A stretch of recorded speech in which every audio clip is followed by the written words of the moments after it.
화감새 시작. 하느님 감사합니다. 하느님 감사합니다. 하느님 감사합니다. 감사함을 느끼지 못하더라도 하느님 감사합니다 자주 하세요. 그러면 마음에 치유와 정화가 이루어지고 하느님께 힘을 얻을 수 있으니까 하느님이 함께 하심을 느낄 수 있겠죠. 처음에는 느낌이 없어도 자주 하다 보면. 이것만 해서는 안 되죠. 성경을 열심히 읽고 묵상해야 되는데 신구약 필사 하면 좋겠지만 여력이 안 되면 그날 독서하고 복음만큼이라도 읽고 묵상하세요. 몇 분 안 걸립니다. 구약부터 신약까지 한 번에 쭉 읽으면 좋겠지만 그런 여력이 안 된다면 독서하고 복음만큼이라도 읽고 묵상한다. 그 정도의 시간을 하나님께 봉헌해야만 하느님과 함께 하심을 내가 느끼지 않겠습니까? 그래서 노력을 해야죠. 그냥 하감새만 한다고 되는 게 아니라. 그래서 말씀 안에서 미사 안에서 머물 수 있도록 그렇게 노력하시면 하느님을 느낄 수 있을 거고요. 하느님을 느끼면 그 안에서 많은 것들이 변화될 수 있을 겁니다. 신앙은 거저 먹는 게 아닙니다. 내가 해야만 느낄 수 있다는 거죠. 그리고 주일에 한번 미사 올 때도 미사 안에 온전히 머물 수 있도록 분심도 들죠. 졸리기도 하고. 그러나 할 수 있는 만큼 또 얼마만큼? 보이는 만큼만 하느님 바라보면 나머지는 해주십니다. 그분은 마음을 보시기 때문에. 미국의 육군 학교에 교장이 있었습니다. 이 사람은 포부가 큰 사람이었어요. 야망도 큰 사람이었고. 그런데 육군학교의 교장으로 있어서는 뭔가 성과를 이룰 수 없기 때문에 늘 마음이 조급했습니다. 위로 올라가야 되기 때문에 군인들에게 있어서도 진급은 중요하거든요. 진급을 하지 못하면 제대를 해야 되기 때문에 제가 군종신부할 때도 병사들을 돌보고 이런 것도 큰일이었지만 진급 처리되면 이제 진급 처리 아마 될 겁니다. 군대에서 미사를 봉헌하다 보면 평상시에는 미사 지향이 별로 없어요. 근데 어느 시기가 되면 막 올라옵니다. 왜? 진급해야 되니까. 위관급이 영관이 돼야 되고 영관급이 장성이 돼야 되고, 그러니까 대위, 소위, 중위 뭐 이런 거 있잖아요. 소위하고 중위는 그냥 올라가기도 합니다. 대위가 되고 그 다음에 소령이 되고 중령이 되고 대령이 되고 이거는 진급을 잘 해야 되죠. 근데 진급에서 누락되면 어떻게 돼요? 한 번에 올라가지 못하면 그 다음 진급에서 또 누락될 여지가 있기 때문에 한 번에 잘 돼야 됩니다. 그래서 그때는 저도 기도를 많이 했어요. 여건이라는 것이 있습니다. 내가 어떤 성과를 내게 되면 진급하는데 유리하잖아요. 하지만 별일이 없는 곳에서는 성과를 내기가 쉽지가 않죠. 그래서 어디로 가느냐도 굉장히 중요합니다. 유명한 부대, 어떤 업적을 나타낼 수 있는 부대에 가면 괜찮지만 그렇지 않고 별 볼 일이 없는 표현이 좀 그렇겠지만 그렇게 큰 성과가 없는 그런 종류 중에 하나가 어디예요? 학교. 물론 학교에서도 유명한 학교들이 있습니다. 그런데 가면 진급 코스라고 하지만 그렇지 않으면 진급하기가 쉽지 않으니까 노력을 해도 안 될 때는 기도도 하는 거죠. 그래서 이런 거 저런 거 바라는데 어쨌든 10월 정도가 되면, 정확하게 저도 제대한 지 2009년에 제대했으니까, 군종신부 제대했으니까 벌써 10몇 년이 지나가지고 군대 생각이 잘 안 나요. 어쨌든 9월이나 10월쯤 되면은 장군 진급이 있죠. 혹시 군인 가족들 없으신가? 있으시면 잘 아실 텐데 그때는 미사지향도 많이 들어옵니다. 기도 좀 많이 해달라는 거죠. 그때 생각이 나는데 어쨌든 이 사람도 육군학교 교장으로 있으면서 승진을 해야 될 거 아니에요. 어느 날 좋은 기회가 왔습니다. 상급기관에서 시차를 나온 거야. 이 기회를 잘 살리면 좋은 평가를 받을 수 있겠지라고 생각을 했습니다. 사람들이 와서 학교 시차를 하는데 이 사람이 자기 방을 보여주는 거예요. 그 방에는 철제 침대 하나만 덩그러니 있었습니다. 책상 조그만 거하고. 와, 검소하시군요. 어떻게 여기서 삽니까? 기다렸다는 듯이 이렇게 말해요. 저는 다른 병사들처럼 이렇게 잠을 잡니다. 철제 침대에서. 야전 침대 있죠. 지금은 그런 게 많이 바뀌었지만 옛날에는 그랬잖아요. 쇠로 만들어가지고 잠만 그냥 좀 잘 수 있는 그런 거. 드라마나 영화를 통해서 보기도 했죠. 뭔지는 아시겠어요? 살아보지 않았지만 뭔지는 대충 아시겠지? 좋은 거 아닙니다. 그냥 잠만 잘 수 있는 야전 침대. 사람들이 대단하십니다라고 했죠. 그리고 나서 잔치를 하는데 온 사람들 대접해야 되잖아요. 병사들 다 불러다 모아놓고 거기에 있는 간부들도 있고 어쨌든 상급기관에서 온 사람들과 함께 식사도 하면서 술도 한잔하면서 성대하게 잔치를 벌였습니다. 전통적으로 금으로 만든 접시와 그릇도 나왔어요. 모든 잔치가 끝나고 돌아가고 난 다음에 점검을 하는데 금 접시가 없는 겁니다.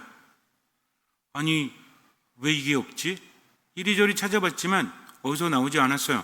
의심되는 사람들이 있죠.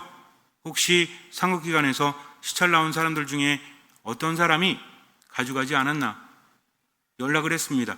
혹시 실수로 저희 금으로 된 접시를 가져간 분이 계시지 않은지 확인해 주십시오. 답신이 왔습니다. 아니, 그걸 못 찾으셨나요? 당신이 매일 잔다는 철제 침대 담요에다가 그 접시를 놓아놨는데 못 찾으셨습니까? 그럼 잠은 어디서 잤습니까? 라고 하는 거예요. 뭔 얘기예요? 안 잤다는 거지. 병사들과 함께 야전 침대에서 불편하게 생활했다라고 하지만 그렇게 안 잔 거잖아요. 그래서 발견하지 못한 거죠. 즉 겉으로는 그렇게 보였지만 속은 그렇지 않았다는 겁니다. 이 사람이 메가더 장군이래요. 그 다음에 깨닫고 위로 올라갔는지 모르지만 어쨌든 겉과 속이 다르죠. 표리 부동이라고 합니다. 우리는 언제 힘든가요? 살아가면서 내가 말하는 것과 내가 사는 것이 일치하지 않을 때는 불편합니까? 불편하지 않습니까? 불편하죠. 그런데도 자꾸만 어떻게 해요? 위로 올라가기 위해서, 이득을 얻기 위해서 나는 그렇지 아니한데 자꾸만 그런 척, 그러면서 다른 사람에게도 그런 것들을 요구하지 않습니까? 어떤 법을 강조하는 것, 너는 이거 틀렸잖아, 이렇게 하면 안 되지 라고 하면서도 의도가 무엇인지는 알고 있지 않습니까? 어떤 사람이 틀려가지고 정말 안타까운 마음에, 사랑하는 마음에 그렇게 한다면 문제가 되지 않죠. 하지만 지적하기 위해서, 그 사람에게 면박을 주기 위해서, 그리고 그로 인해서 내가 더 올라가기 위해서 그렇게 하고 있다면 이것은 참으로 안타까운 것이 아니겠습니까? 내 마음도 불편할 수밖에 없다라는 거죠. 성당에 다니면서 지켜야 되는 것들이 많이 있죠. 지켜야 돼요? 안 지켜야 돼요? 교회법이라든지 규정이라든지 이런 것들은 지켜야 되죠. 성당에 올 때 여러분들은 무엇을 지킵니까? 일주일에 한 번, 주일이 되면 거룩한 날이죠. 성당에 왜 와요? 미사하기 위해서, 하느님 안에 머물기 위해서. 미사 왜 하죠? 하라고 하니까. 미사 빠지면 어때? 껄쩍지근하니까. 지난 코로나 때 미사를 못했죠? 그때 어떠셨어요? 마음이 좀 이상했죠? 왜 이상했어요? 하느님 못 만나서? 거룩한 미사 안에 머물지 못해서? 아니요라고 그렇게 크게 말씀하실 필요는 없죠. 근데 처음에는 좀 뭔가 이상하고 허전했는데 시간이 지나니까 어때? 몇 개월이 지나니까 이제 안 가도 돼. 괜찮은 것 같아. 나오라고 하니까 왠지 귀찮음을 느끼십니까? 우리 마음속을 들여다봐야 한다는 거죠. 미사에 왜 오는지를 알지 못한다면 그런 지키는 모든 것들이 무슨 의미가 있나요? 나중에 하느님 앞에 갔을 때 저는 미사 빠지지 않았습니다. 저는 교회에서 하라는 대로 다 했습니다. 그럼 하느님께서 그래, 정말 그랬구나, 잘했다라고 하실 것 같아요? 왜 대답이 없으셔? 그러실 것 같아요? 안 그러실 것 같아요? 그럴 수도 있겠죠. 중요한 건 뭡니까? 그러면 어떤 사람이 저는요 미사 안 갔어요. 마음에 와닿는 게 없어가지고. 그러면 그 하나님께서 야 솔직하다, 너 멋진데? 그러실 것 같아요? 이것도 아닌 것 같아요. 그러면 어떻게 해야 돼요? 제가 여러분에게 거듭 말씀드리죠. 마지막 미사인 것처럼, 미사 때는 어디 있는 겁니까? 십자가 아래에 있는 거다. 예수님께서 이제 숨을 거두시기 전에 십자가에 못 박혀서 고통스러워하시죠? 그때 우리가 그 아래에 있다면 어떡하겠습니까? 그분의 말씀에 귀를 기울이겠죠. 마음이 아프겠죠. 그러면서도 나를 위해서 저렇게 피를 흘려서 구원해 주신 그분께 감사드리지 않습니까? 그래서 미사는 감사하는 마음으로 참여해야 되는 겁니다. 근데 미사 때 참여해서 자꾸만 뭘 지켜야 되는가, 뭘 지키지 말아야 되는가, 여기에만 집중한다면 그건 마음이 아프지 않습니까? 성당에 올 때는 옷차림도 어떻게 해야 돼? 정성들인 옷차림을 해야 되겠죠. 그렇지 않습니까? 비싼 옷을 입으라는 게 아니죠. 제가 여러분들에게 작년에 그런 말씀을 드렸습니다. 앞으로 1년이 지나게 되면 그때 말씀드릴 거예요. 성당에 오실 때는 가장 좋은 옷을 입고 오십시오. 하느님 만나니까 여러분들이 마음에 들어하는 사람이 있었는데 어느 날 갑자기 만남의 기회가 생겼어요. 선자리가 생겼어. 그럼 난 저 사람 너무 사랑해요. 너무 마음에 들어. 그럼 어떻게 입고 가실래요? 대충 마실 가듯이? 그러지 않을 겁니다. 야, 대충 입고 가 그래도 어떻게 해요? 그렇잖아요. 우리 자매님들이 어디 갈 때 대충 준비하고 나올게요. 근데 몇 시간? 이런 거 있잖아요. 그죠? 대충 준비한 게 그 정도면 제대로 준비하면 아마 이틀 해야 되지 않을까라는 생각이 듭니다. 우리가 옷을 입는 것도 나를 치장하는 것도 마찬가지죠. 나를 위해서 그럴 수도 있지만 상대방을 생각해서 그럴 때도 있지 않습니까? 어느 자리에 갔는지 누구를 만나는지에 따라 다르죠? 그렇지 않아요? 여러분들은 만약에 저하고 저녁 식사 같이 하자고 그러면 뭐 입고 나오실래요? 1번 몸빼 바지, 2번 추리닝 바지, 3번 그래도 나름 제대로 된 옷. 원래 긴 게 답이에요. 그죠? 3번 왜 그런가요? 왜 그런 거죠? 본당시면 만나니까. 저도 마찬가지입니다. 여러분들 만난다고 해가지고 제 평소 차림이 어떤지 아세요? 반바지에 반팔에 머리는 산발해가지고 여기서 왔다 갔다 거립니다. 그러고 갈까요? 그렇지 않죠. 끌레지를 입고 제대로 된 옷을 입고 여러분들 만나지 않습니까? 이게 뭡니까?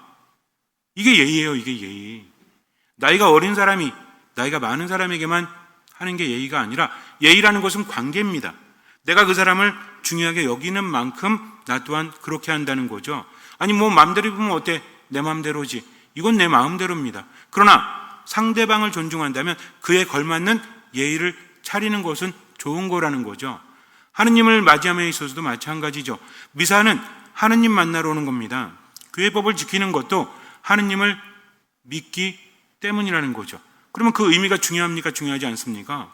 중요하죠. 겉으로 표현된 것도 중요하지만 그 안의 의미가 무엇인지를 알아야 한다는 겁니다. 하느님께서 율법을 주신 이유가 뭐죠? 율법이 있어야만, 지킬 게 있어야만 갑을이 형성이 되기 때문입니다. 우리가 보통 갑을 그러면 갑은 뭐고 을 뭐 그러면 갑질한다고 하죠. 근데 계약에 있어서 갑을에 보통 부동산 계약을 맺거나 어떤 계약을 맺을 때 갑을 해서 갑만 유리합니까? 저는 안 해봐서 몰라요. 갑, 뭐 이하는 갑이라 칭한다, 이하는 을이라 칭한다 그래서 갑은 뭐하고 을 뭐 할 때 늘 갑이 유리해요? 여러분도 계약을 안 해보셨구나. 그렇지는 않을 겁니다. 갑이라는 사람이 있고 을이라는 사람이 있을 때 갑은 뭘 해야 되고 을은 뭘 해야 되고. 우리 노예 형제님 잘 아시지 않나 그런 거? 갑, 을 했을 때 무조건 을이 당하는 사람이에요? 그런 거 아니잖아요. 그죠? 근데 우리가 갑질이라고 이제 요새 표현하기 때문에 그런다고 하지만 하느님과 우리가 있을 때 누가 갑이에요? 하느님이? 왜? 우리가? 하느님과 우리가 계약을 맺을 때 주도권이 하느님께 있으니까 갑이 하느님이고, 그러니까 하느님 뭐 하시는 거야? 갑질하시네? 그렇습니까? 왜 말을 못 하세요? 하느님 갑질하시는 거예요? 십계명을 주실 때도 이걸 지키면 복을 받는다. 이걸 지키면 내 안에 머문다 하는 겁니다. 우리는 정말 그래요. 가까운 사이에서도 그렇지 않습니까? 서로 간에 계약서를 쓰지 않아도 서로 간에 지켜야 될 게 있어요, 없어요? 지킬 게 있잖아요.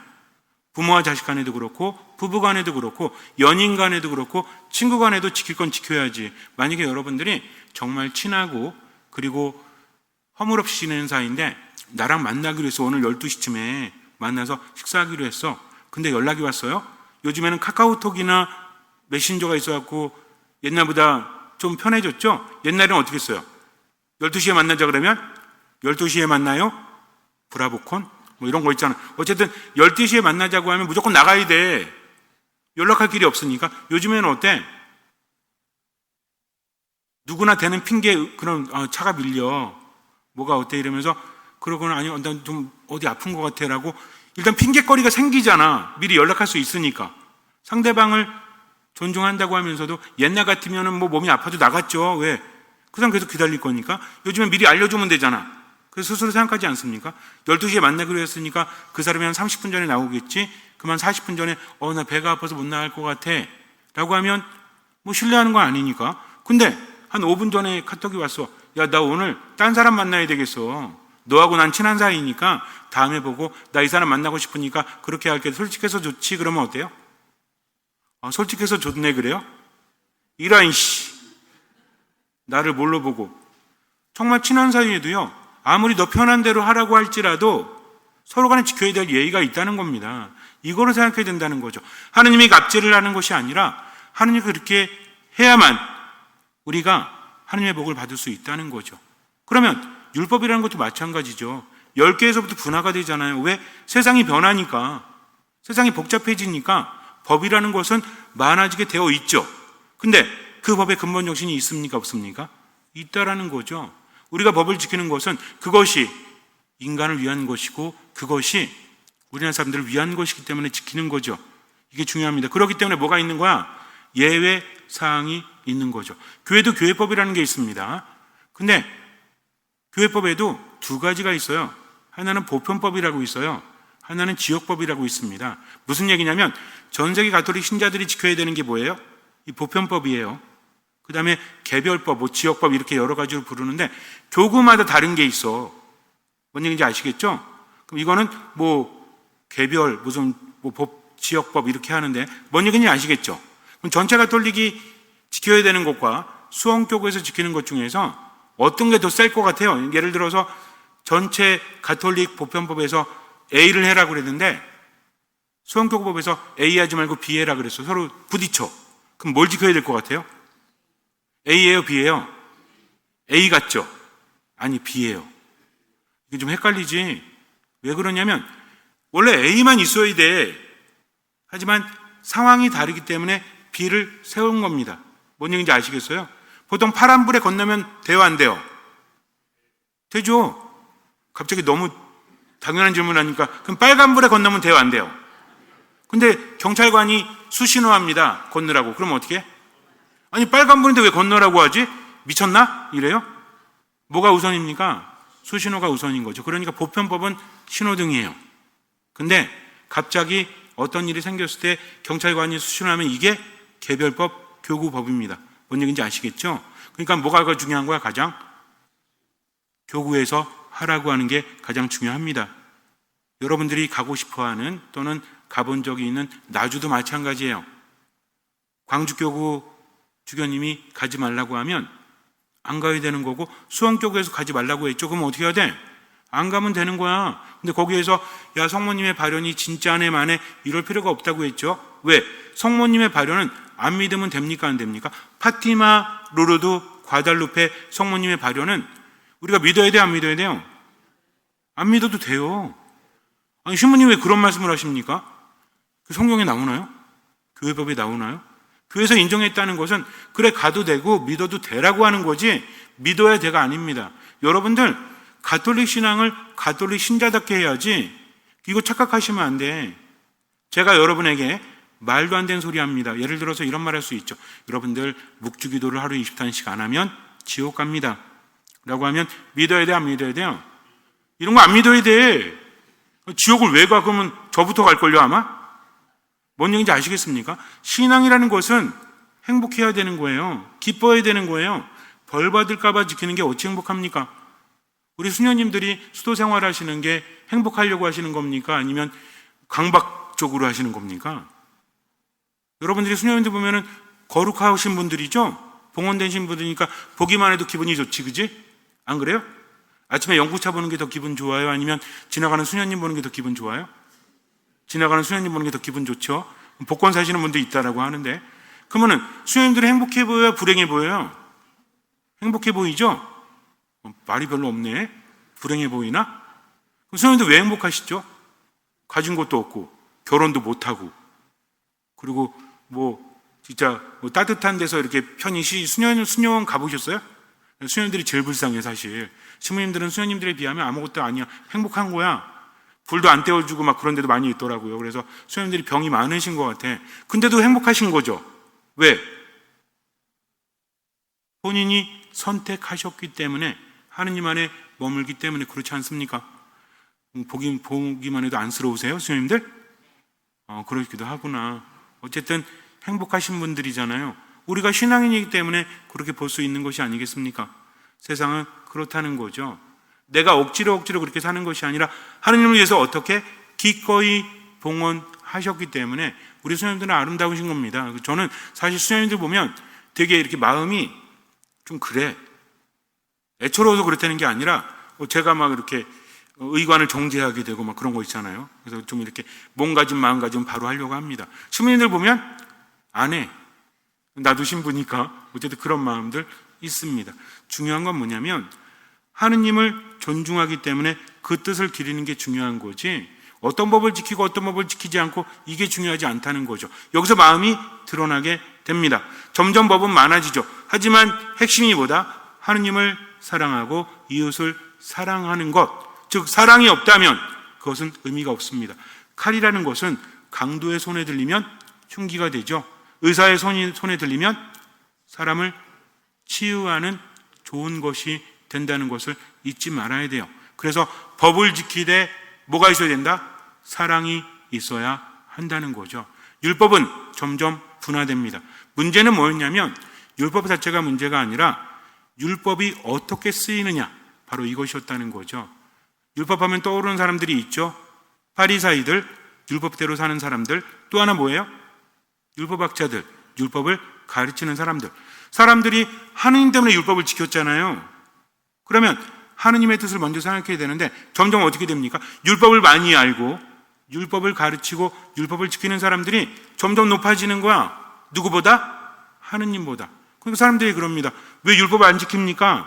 당신 그러다가 하느님 안에 머물지 못합니다 라고 말을 하는데, 이것도 아다르고 어다르잖아요. 율법을 지키십시오. 하느님 안에 머물러야 됩니다. 이러면 괜찮은데 상대방을 핍박하기 위해서 너 그러면 천국 못 간다, 너 그러면 벌 받는다 라고 한다면 사랑이 있는 겁니까 없는 겁니까? 사랑이 없는 거잖아요. 이거 뭘로 할 수 있어요? 양심으로 할 수 있습니다. 예수님은 말씀하십니다. 손을 닦지 말라는 게 아닙니다. 원래 손은 닦아야 되죠. 왜 닦아요? 두 가지 의미가 있죠. 하나는 뭐예요?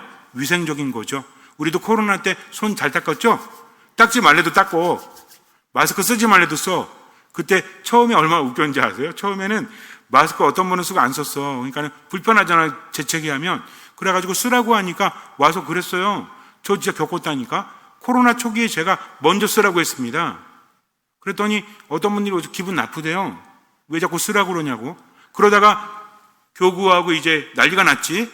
다 쓰라고 하니 그때는 어때? 다 썼죠. 그럼 제가 먼저 말한 게 뭐가 잘못됐다고? 그 다음에 벗으라고 해도 안 벗잖아요. 뭔 얘기인지 아시죠? 바로 이런 겁니다. 근데 마스크를 내가 써야 되기 때문에 쓴 건가요? 여러분들 왜 썼어요, 마스크? 쓰라고 해서? 코로나 때? 아니죠. 왜 썼어? 코로나 안 걸리려고, 코로나 안전하려고 쓰지 않았습니까? 이거라니까. 지금은 써요, 안 써요? 안 쓰죠. 쓰는 분은 쓰고 안 쓰는 분은 안 쓰죠. 근데 쓴 분한테 왜 썼냐고 누가 합니까? 자매님 왜 쓰셨어요라고 해요? 자연스러워진 거지. 누군 쓰고 누군 안 쓰고 선택이잖아. 자연스럽게 되는 겁니다. 근데 옛날에는요, 코로나 이전에 마스크 쓰고 있잖아요. 옆에서 불편했다니까. 안 그랬어요? 그랬지. 더 옛날에는요, 자매님들이 미사포 안 쓰잖아요. 혼났어. 우리 본당에도 많이 쓰는 편이지. 그럼 머리 왜 써요, 그거? 원래는 여자가 머리를 왜 가려야 되는지 아세요? 여자의 머리는 많은 의미를 담고 있습니다. 자기 남편 외에는 머리를 보여주면 안 되는 거예요. 머리를 막 보여주면 남편의 영광을 무시하는 겁니다. 지금 그래요? 지금 여러분들 내 남편의 영광을 이렇게 쓰세요? 아니잖아. 이쁘니까 쓰고 준비하는 마음으로 쓰는 거잖아요. 변하지 않았습니까? 시대마다 다르다는 거죠.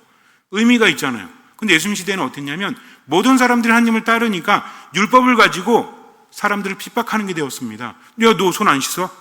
율법을 안 지키는구나. 이러면서 어때요? 율법을 지키고 가르치는 나는 높아지고 그렇지 않은 사람은 낮아졌다는 거죠. 어떤 마음인지 아시겠죠? 손은 닦아야 됩니다. 위생적으로. 그리고 손을 닦으면서 마음도 정화하기 때문에. 그럼 어떻게 하면 돼요? 손을 닦으십시오. 우리 하느님을 찬미합시다. 이러면 되는데 내가 높은 사람인 거죠. 상대방을 핍박하는 거죠. 이러면 됩니까? 안 됩니까? 즉 뭐가 없다면? 사랑이 없다면 그것은 율법이 아닙니다. 예수님 뭐라고 하셨죠? 나는 율법을 없애러 온 것이 아니라 완성하러 왔다라고 하십니다. 율법에 뭐가 들어가야 돼? 사랑이 들어가야 돼요. 그래서 여러분께 말씀드립니다. 교회법이든 무엇이든 뭐가 없다면, 사랑이 없다면 말하지 마십시오. 사랑이 없다면 하지도 마십시오. 아무리 잘 지켜도 하느님 보시기에는 안 좋은 거니까. 그래서 우리 마음의 기준은 다 뭐예요? 사랑이 있나 없나. 그렇다고 내 마음대로 하는 것이 아니라 하느님의 말씀을 묵상하면서 이 의미가 뭘까 하면서 그것만 지키는 것이 아니라 묵주기도 20단 하면 좋겠지 하지만 안 한다고 지옥 가는 거 아닙니다. 뭔가 내가 이걸 지켰으니 나는 구원받고 너는 안 지켰으니 이러면 안 된다는 거죠. 하느님은 모든 사람이 구원받기를 바라십니다. 그리고 하느님 안에 머무는 사람이 뭐 하기를 바라세요? 행복하기를 바라세요. 기뻐하기를 바라세요. 그러기 위해서는 지켜야 될 것이 있고 또 최선을 다해야 되는 것이 있고 또 상대방을 바라볼 때 뭐가 없다면, 사랑이 없다면 나는 제대로 지키지 않는 겁니다. 그래서 열심히 기도하고 하느님을 모으면서 내가 제대로 살고 있는지 그렇지 않은지는 상대방을 바라보는 내 마음이 어떤지를 보시면 돼. 뭐가 없으면, 사랑이 없으면 안 된다. 하지만 사랑이 있다고 해서 그럼 미사 가고 싶으면 가고 가기 싫으면 안 가고, 이건 아니죠. 최소한의 건 있어야지. 하느님 안에 머무는 거. 무슨 얘기인지 아시겠죠? 뭘 살펴보면 돼요? 마음을 살펴보면 돼요. 사랑이 있으십니까? 그럼 하십시오. 사랑이 없으십니까? 아무리 좋은 것도 말하지 마십시오. 잠시 눈을 감으세요. 마르코가 전한 거룩한 복음입니다. 그때 예루살렘에서 온 바리사이들과 율법학자 몇 사람이 예수님께 몰려왔다가 그분의 제자 몇 사람이 더러운 손으로, 곧 씻지 않은 손으로 음식을 먹는 것을 보았다. 본디 바리사이뿐만 아니라 모든 유다인은 조상들의 전통을 지켜 한 움큼의 물로 손을 씻지 않고서는 음식을 먹지 않으며 장터에서 돌아온 뒤에 몸을 씻지 않고서는 음식을 먹지 않는다. 이 밖에도 지켜야 할 관습이 많은데 잔이나 단지나 놋그릇이나 침상을 씻는 일들이다. 그래서 바리사이들과 율법학자들이 예수님께 물었다. 어찌해서 선생님의 제자들은 조상들의 전통을 따르지 않고 더러운 손으로 음식을 먹습니까? 예수님께서 그들에게 이르셨다. 이사야가 너희 위선자들을 두고 옳게 예언하였다. 성경에 이렇게 기록되어 있다. 이 백성이 입술로는 나를 공경하지만 그 마음은 내게서 멀리 떠나 있다. 그들은 사람의 규정을 교리로 가르치며 나를 헛되이 섬긴다. 너희는 하느님의 계명을 버리고 사람의 전통을 지키는 것이다. 그러고 나서 예수님께서는 다시 군중을 가까이 불러 그들에게 말씀하셨다. 너희는 모두 내 말을 듣고 깨달아라. 사람 밖에서 몸 안으로 들어가 그를 더럽힐 수 있는 것은 하나도 없다. 오히려 사람에게서 나오는 것이 그를 더럽힌다. 안에서, 곧 사람의 마음에서 나쁜 생각들, 불륜, 도둑질, 살인, 간음, 탐욕, 악의, 사기, 방탕, 시기, 중상, 교만, 어리석음이 나온다. 이런 악한 것들이 모두 안에서 나와 사람을 더럽힌다. 위선이라는 것은 드러나게 되어 있죠. 진급하기 위해서 거짓말했던 그 장군도 결국은 자기 꾀에 빠져서 드러나지 않았습니까? 아무리 교회법을 잘 지키고 아무리 성경을 외워도 하느님은 마음을 보십니다. 중요한 건 그거예요. 하느님의 계명을 지키지 말라는 것이 아니라 지키되 하느님 안에서 사랑이 있어야 한다는 거죠. 사랑은 율법을 완성시킵니다. 그러나 사랑이 빠진 율법은 흉기가 됩니다. 하느님 안에 기뻐하며 머무십시오. 하느님 안에 평화를 누리면서 머무십시오. 최선을 다하십시오. 하느님의 뜻대로. 그리고 가볍게 사십시오. 그러면 되는 거예요. 미사, 말씀 기도 안에 머무십시오. 하느님께 맡기고 할 수 있는 만큼 보이는 만큼 그분의 뜻을 실천하며 사십시오. 주님께서는 그 믿음을 보시고 우리 삶에 놀라운 기적을 일으켜 주실 것입니다. 아멘.